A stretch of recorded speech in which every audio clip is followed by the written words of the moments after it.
Bem-vindo a mais um vídeo. Hoje, dia 25 de março de 2025, nós comemoramos o Dia da Constituição.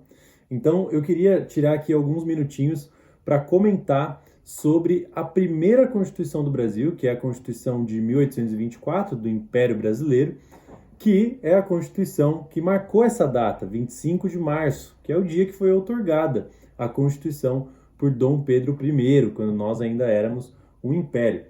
Essa data ficou marcada, então todo dia 25 de março nós comemoramos o Dia da Constituição. Mas você sabe como foi a Constituição de 1824, qual foi o contexto, o que aconteceu até que essa Constituição fosse outorgada, quais eram as características dessa Constituição? Eu quero comentar um pouco com você em uma leitura aqui, nós vamos ler juntos, e o que nós vamos ler? Nós vamos ler um pouco aqui de um dos capítulos do meu TCC.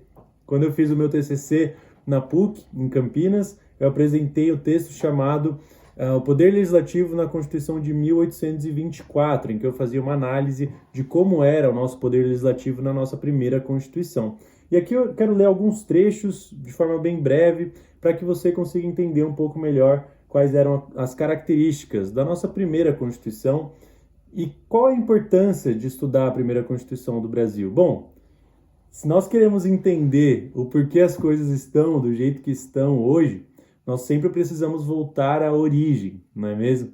Tem até um teólogo, que eu não vou me lembrar o nome agora, que fala sobre a lei da primeira menção. Sempre que ele quer entender alguma coisa a respeito da Bíblia, ele volta para a primeira menção em que aquilo foi dito. Bom, se eu quero entender o que é fé, o que é cultura, deixa eu voltar então na primeira menção disso na Bíblia para entender o porquê que aquilo foi dito da forma que foi dito e o que isso significa para nós hoje. É claro que para compreender um conceito não basta ver a primeira menção, eu preciso também fazer um estudo da progressão histórica, da atualidade, mas uma das formas é observando a primeira menção. Então, qual é a primeira menção de Constituição no Brasil? É a Constituição de 1824 e por isso a importância de observarmos um pouco, aprendermos um pouco com ela. Então eu vou fazer essa leitura em conjunto aqui com você para a gente aprender um pouco. Então, bom, eu vou começar com uma parte aqui do texto, que é o capítulo 3 do meu trabalho de conclusão de curso, em que eu começo a falar sobre a Assembleia Constituinte. Então, toda vez que uma Constituição vai ser promulgada, é necessário que haja uma Assembleia Constituinte, que é a reunião de políticos, juristas, que juntos vão decidir como vai ser essa Constituição, quais vão ser as características dessa Constituição, vão elaborar o texto da Constituição juntos. Então é um momento muito especial, muito importante, porque a Constituição vai marcar os principais pontos, os principais valores, as principais diretrizes para uma nação. E olha que interessante o que Oliveira Lima, que é um jurista, um diplomata da época, dizia sobre a Assembleia Constituinte de 1823, que começou a se reunir um ano antes da promulgação da outorga da Constituição. Ele diz assim, ó: quase todas as principais personalidades políticas do Império, na primeira metade do século, fizeram parte de uma Assembleia Constituinte por nenhuma outra excedida em cultura, probidade e civismo. Então, olha o destaque que Oliveira Lima dá para as personalidades, né? Para as pessoas, para os juristas que fizeram parte daquela Assembleia Constituinte. E não é só ele, tem outros autores da época e fora de época que comentam sobre como aqueles juristas eram realmente brilhantes, exerciam um ótimo trabalho.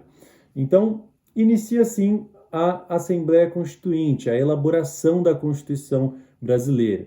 Claro, nós tínhamos ali uma elite representando o povo brasileiro, não vai pensar que o povo brasileiro foi chamado para aquela Assembleia Constituinte, na verdade era uma elite, mas era uma elite educada, era uma elite que conhecia as diversas possibilidades para o Estado brasileiro, as possibilidades constitucionais, e assim foram debatendo sobre como seria então esse texto, que era o primeiro texto constitucional do Brasil. Então, nós avançamos aqui para o momento então do dia 11 para o dia 12 de novembro, que ficou conhecido como a Noite da Agonia. Então, essa Assembleia Constituinte estava se reunindo periodicamente para poder discutir, então, os pontos daquela Constituição, mas no dia 11 para o dia 12 de novembro de 1823 acontece algo que ficou chamado de Noite da Agonia. Olha só como narra Laurentino Gomes, um autor que eu recomendo muito para entender esse período. Então ele narra que naquela fatídica noite os deputados declararam-se em sessão permanente numa derradeira tentativa de resistir às pressões de Dom Pedro e da tropa que cercava o edifício. Todos passaram a noite em claro. Agora as minhas palavras. Contudo, na manhã seguinte não puderam conter a decisão oficial do imperador de, impositivamente, dissolver a Assembleia. Diversos são os motivos para essa decisão imperial. Em muitos deles, o nome de José Bonifácio é citado. Entretanto, independentemente das motivações, a dissolução da Assembleia foi uma ofensa aos deputados e a todos que acreditavam em rumos menos autoritários para o Brasil. Importante lembrar que cada vez mais ganhava espaço a figura do imperador constitucional, de modo que a intenção de boa parte dos constituintes era diminuir os poderes de Dom Pedro I e tê-lo somente como chefe do executivo submisso à Constituição. Então, olha que interessante. Os deputados que se reuniam ali para aquela Assembleia Constituinte, eles esperavam que essa Constituição de 1824 marcasse alguns princípios liberais. E essa Constituição foi considerada uma Constituição liberal. Contudo, eles esperavam diminuir os poderes do imperador. E o imperador Dom Pedro I, é claro, não gostou nem um pouco disso. Então, nessa noite da agonia, no dia 11 para o dia 12 de novembro, ele resolve dissolver a Assembleia Constituinte. Então, aquela Assembleia que estava trabalhando para que a Constituição tivesse o melhor texto possível, fosse redigida da melhor forma possível, foi dissolvida. Acabou os serviços daqueles deputados, eles podiam voltar para casa. Contudo, eles fizeram ali essa resistência na noite da agonia, ficaram ali durante aquela noite no estabelecimento ali da Assembleia para que não fossem retirados dali, contudo, sem sucesso. Então, mesmo que sem o povo, no dia 25 de março de 1824, mais de 200 anos atrás, a Constituição Política do Império do Brasil foi outorgada por Dom Pedro. Por que eu coloco aqui sem o povo? Porque não tinha os representantes do povo ali, né? Os deputados que, mesmo não eleitos, eram representantes do povo, eles não fizeram parte, no fim das contas, da Constituição de 1824. Apesar de que o texto da outorga de Dom Pedro foi baseado naquilo que tinha sido desenvolvido pelos deputados, na verdade o texto ele foi um texto redigido no fim pelo Conselho de Estado. Então eu digo aqui, o primeiro imperador do Brasil outorgava a primeira Constituição do Brasil. Por incrível que pareça, mesmo sendo entregue pelo imperador, a Constituição de 1824 foi considerada uma das mais avançadas da época, defendendo diversos direitos civis e sendo até mesmo lida como uma Constituição liberal, como eu disse.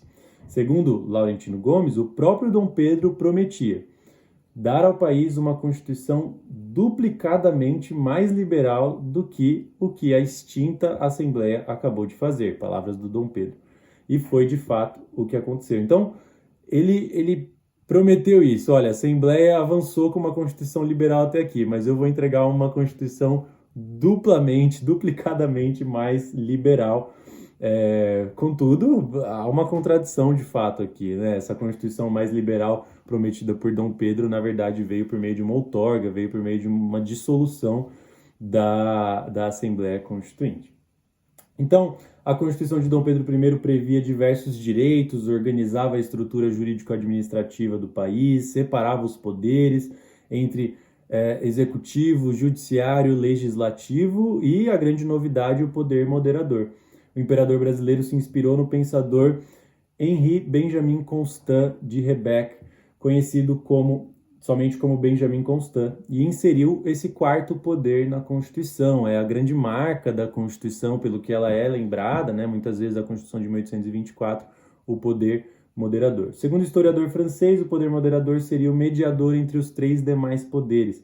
Além dessa função, Dom Pedro ainda recebeu da Constituição as prerrogativas de nomear, demitir livremente os ministros, dissolver a Câmara dos Deputados e convocar novas eleições parlamentares. Tudo isso estava dentro do poder moderador. Então, estava em vigor a primeira Constituição brasileira, não pelo povo, como se queria, mas pelo imperador. Apesar de não ser o cenário desejado, bem ou mal, era a Constituição e fundava, então, o país independente, a primeira Constituição do nosso país. Com muitos avanços, a Constituição de 1824 estabeleceu e regrou as principais instituições do país e definiu o funcionamento das suas bases. Entre essas, o Poder Legislativo. Então, eu começo a discorrer aqui sobre o Poder Legislativo, que é, de fato, o objeto do meu trabalho. Mas, então, acredito que essa breve leitura aqui pode ter te ajudado a entender um pouco melhor como foi a Constituição de 1824 e como foi a preparação para essa Constituição, a Assembleia Constituinte e outros detalhes que fizeram parte dessa Constituição, que é a primeira do nosso país. É claro que eu não posso terminar esse vídeo sem comentar um pouco de uma mácula dessa época, utilizando a palavra de Laurentino Gomes, que é, de fato, a escravidão, né? A Constituição de 1824, ela é omissa, entre aspas, quanto à escravidão, porque ela não cita a escravidão. Porém, ela legitima, porque, de fato, a escravidão continuou existindo durante todo o período imperial. Então, é uma mácula desse período, é uma mácula do Império Brasileiro, e de fato, apesar de ser uma Constituição liberal em muitos aspectos, ela também não conseguiu ser liberal a ponto de excluir a escravidão do ordenamento jurídico, e também existia ali certas desigualdades entre os cidadãos, principalmente se formos observar a questão do sufrágio, em que era necessária uma determinada renda para poder votar, então a gente não tinha um sufrágio universal como temos hoje. Então, esses são alguns pontos sobre a Constituição de 1824, espero que tenha gostado do vídeo e até uma próxima. Se quiser que eu faça mais vídeos nesse sentido, comente. Eu indico também a leitura desse livro aqui no Bicentenário da Constituição de 1824, organizado por Ibsen Noronha. É um livro que traz artigos, reunião de artigos sobre esse período, tanto na visão do Brasil quanto na visão de Portugal. Então, é um livro interessante para entender. Eu posso um dia fazer um comentário sobre esse livro também, claro, se for interessante. Obrigado.